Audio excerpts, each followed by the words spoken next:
សួស្តីម៉ែបងប្អូនយើងទាំងអស់គ្នាហ្នឹងហើយថ្ងៃនេះយើងមកបង្ហាញពីកលឹះខ្លះៗក្នុងការបង្កើត account YouTube ដើម្បីយើងរកលុយជាមួយក្រុមហ៊ុន YouTube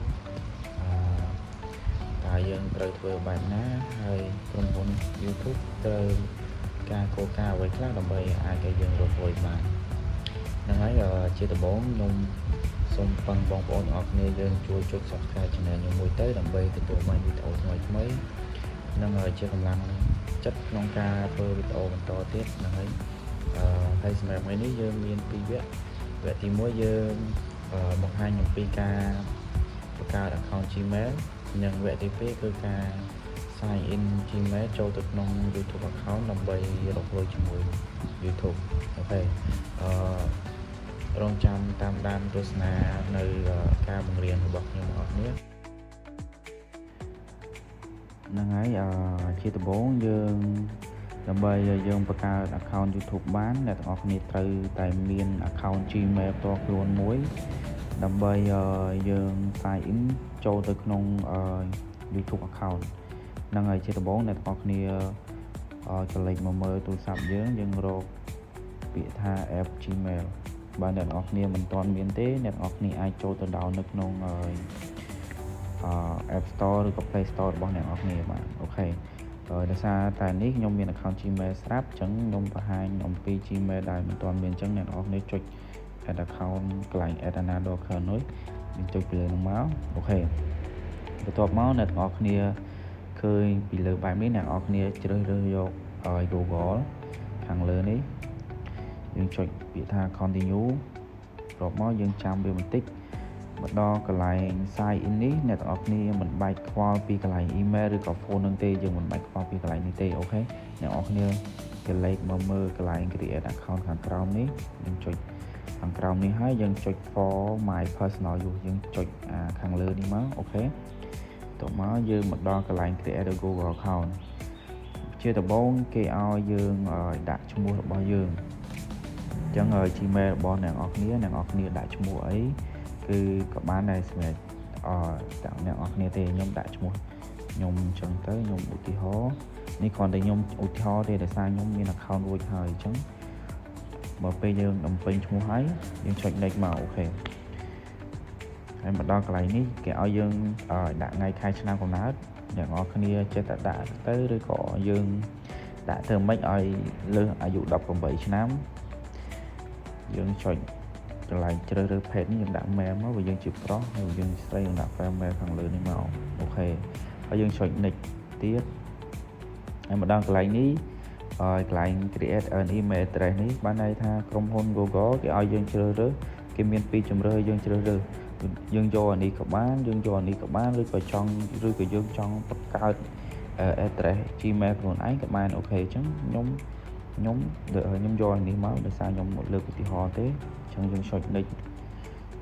ហើយបន្ទាប់មកយើងដាក់ password មកដល់កន្លែង password នេះអ្នកនរគ្នាត្រូវតែដាក់អក្សរធំអក្សរទូចលេខហើយនិងសញ្ញា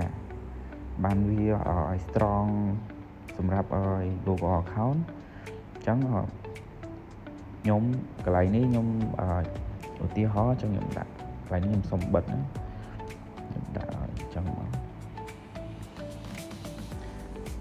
អូខេហើយយើងចុច next តែ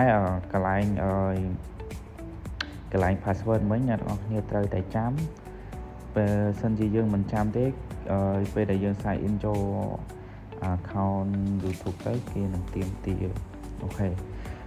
កន្លែងនេះយើងដាក់លេខទូរស័ព្ទរបស់យើងមកឬក៏យើងមិនទាន់ចង់ដាក់ទេយើងអាចចុច skip បានតែយើងដាក់លេខទូរស័ព្ទមកវាល្អជាងសម្រាប់ខ្ញុំដាក់ហើយខ្ញុំអានេះមកឧទាហរណ៍ពីអូខេអញ្ចឹងយើងចុច next បន្ទាប់មកក្រុមហ៊ុនវានឹង load កន្លែង renew your account information នេះវានឹង load អញ្ចឹងមកអ្នកនរគ្នាចុច next មកហើយចុច agree មកវានឹងបាន account Google មួយយ៉ាងស្អាតតែម្ដងអញ្ចឹងអ្នកនរគ្នាអាចយកទៅ sign in នៅក្នុង YouTube ដើម្បីរកលុយជាមួយនឹង YouTube បានអូខេអញ្ចឹងហើយកន្លែងនេះខ្ញុំអត់ next ទេដោយសារតែនេះជាឧទាហរណ៍ដែលខ្ញុំលើកឡើងមកទេអញ្ចឹងខ្ញុំ skip មកវិញខ្ញុំអត់ទេអញ្ចឹងជំហានបន្ទាប់អ្នកទាំងអស់គ្នា ត្រូវតែមាន app YouTube យើងនេះយើងត្រូវតែមានអូខេមកដល់កន្លែងនេះគឺជា account YouTube របស់ខ្ញុំអញ្ចឹងកន្លែងនេះយើងចុចពាក្យថា account ខាងលើនេះអូខេមកដល់កន្លែងនេះយើងរកពាក្យថាកន្លែង add account នេះយើងចុចពាក្យថា add account ហ្នឹងមកហើយអ្នកនរគ្នាដាក់ Gmail ដែលអ្នកនរគ្នាបង្កើតទៅមិញនេះអ្នកនរគ្នាដាក់មក Gmail ដែលអ្នកនរគ្នាបង្កើតអញ្ចឹងកន្លែងនេះខ្ញុំដោយសារតែហាមិញខ្ញុំអត់ទាន់បានបង្កើតទេតែខ្ញុំមាន Gmail ខ្ញុំស្រាប់អញ្ចឹងខ្ញុំយក Gmail ខ្ញុំមកដាក់អូខេខ្ញុំ scan មុខអូខេខ្ញុំរងចាំបន្តិចមកដល់កន្លែងនេះវាឲ្យវានឹងវាថា base Google យើងចង់ renew app ក៏បានយើងចង់ skip ក៏បានអញ្ចឹងសម្រាប់ខ្ញុំចុច skip ទៅហើយវានឹង load មក YouTube ដែលយើង sign in ចូលដូចអំបញ្ញមិញនេះអូខេនេះជា YouTube របស់ខ្ញុំមួយទៀតដែលនេះ YouTube នេះខ្ញុំអត់ទាន់បានធ្វើវីដេអូផុសទេអញ្ចឹងសម្រាប់ការធ្វើ YouTube វាមិនសូវជាមានអីពិបាកទេយើងគ្រាន់តែ sign in ចូលមកហើយយើង edit យើងត្រូវតែមាន profile យើងត្រូវតែមាន profile យើងដាក់ profile ហើយនឹងមានcover យើងត្រូវតែមានហើយយើងត្រូវតែ set description នៅលើ description នៅលើ YouTube របស់យើងជាធម្មតាយើងត្រូវតែ set ដើម្បីទាក់ទាញឲ្យអ្នកទស្សនាគាត់ចូលចិត្តមើលវីដេអូរបស់យើងអូខេហើយយើងត្រូវតែដាក់ឈ្មោះaccount YouTube របស់យើងឲ្យស៊ីជាមួយវីដេអូដែលអ្នកនរគ្នាចង់ផលិតអូខេដូចជាឧទាហរណ៍ថាអ្នកនរគ្នាផលិតពីវីដេអូបង្រៀនដូចខ្ញុំអញ្ចឹងអ្នកនរគ្នាដាក់មកយើងដាក់ល្មិចក៏បានដែរតែយើងឲ្យតែស៊ីជាមួយវីដេអូដែលយើងបង្កើតធ្វើមាតិកាហ្នឹងគឺក្នុង YouTube វានឹងរុញឲ្យអ្នកនរគ្នាឆាប់មាន view ឆាប់មាន Subscribe ដើម្បីឆាប់រកលុយបានហើយជាមួយនឹងការគោលការណ៍នៃ YouTube ដើម្បីរកលុយបានអ្នកនរគ្នាត្រូវតែមាន app មួយទៀតគឺ YT Studio នេះអញ្ចឹងអ្នកនរគ្នាត្រូវតែមានហើយកន្លែងគោលការណ៍ដែល YouTube ចង់បានពីអ្នកនរគ្នា